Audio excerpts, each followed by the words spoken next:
So in today's lessons, we're going to be talking about indirect statements. So up until this point in the book, all of our sentences have been very direct. Just as a side note, you can find all of these examples on page 12 of your purple book. So all of our examples have been direct. Mercator multam pecuniam habet. The merchant has much money. Direct statement. Servi fraudem parent. The slaves are preparing a trick. Direct statement. Now, indirect statement kind of works like hearsay does in a court of law. Somebody else is telling you what somebody else did. All right. So, for example, scimus mercatorem multam pecuniam habere. We know the merchants to have a lot of money, or they have a lot of money. Credo servos fraudem parere.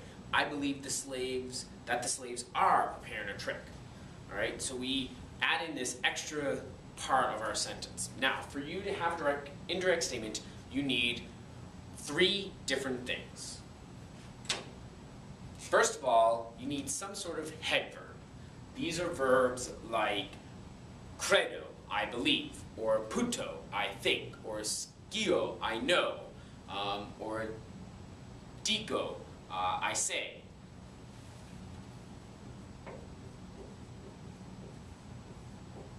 Head verb.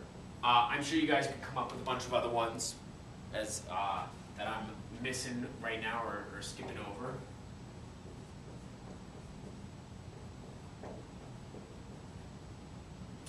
What was the other one? Credo, I believe. And so that's going to be the main clause of the sentence. Skin. He knows.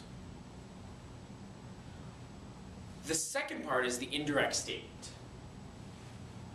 And this is a 2-part, where you have a verb in the infinitive,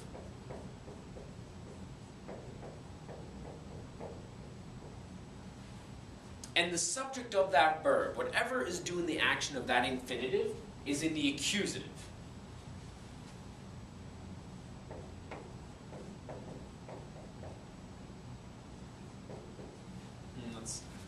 Let's write in English word order.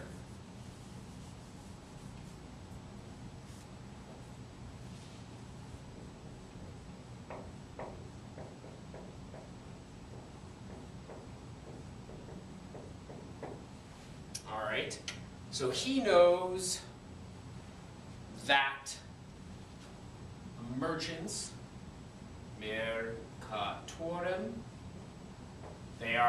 he's our subject, has habere pecuniam, money. So everything else stays the same. If you have prepositional phrases, they are still in the ablative. If you have another direct object of this infinitive, that's also in the accusative. If you have an indirect object, that's in the dative. So those things stay the same. So the only thing that's changing is your verb, whatever your main verb is, will become the infinitive, and your subject becomes accusative. So if we were to say the merchant has money, all it would read as is mercator habet pecuniam. All right. So let's take an example. Let's start off with a direct statement, and then we'll go into an indirect statement.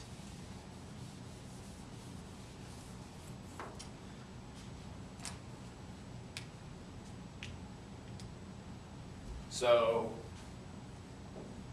lupus in villa rustica habitat. Yes, habitat. So, lupus lives in the country house. So to say that I believe that lupus lives in the country house, we would first start with I believe, credo.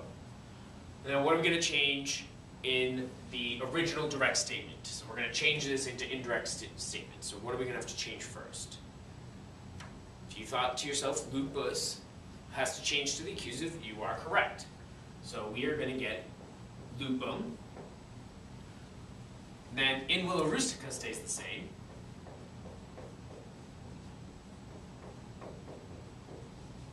And then what's going to change about habitat?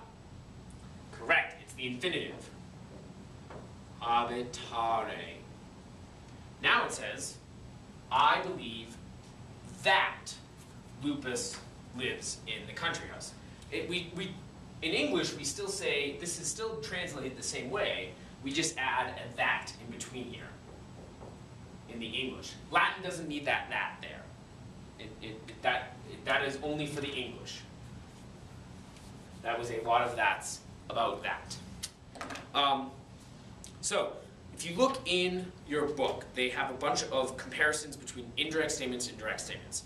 So, captivi dormiunt, the prisoners are asleep, is the direct statement. Then we have centurio dicit, the centurion says, captivos dormire, the prisoners are asleep. Still translates the same way, just in the Latin we've switched it around. So remember, three things. You need a head verb, I think, I believe, I know, it is said, I hear, audio is another one. So head verb plus subject that's in the accusative, and then a verb that is in the infinitive. So those are the three basic things that you need with indirect statements. Now obviously we're going to be doing more practice with this. Definitely take some time and go through your book and read through page 13. And we'll be talking about more of this in class. Alright, thank you guys. That's it for today.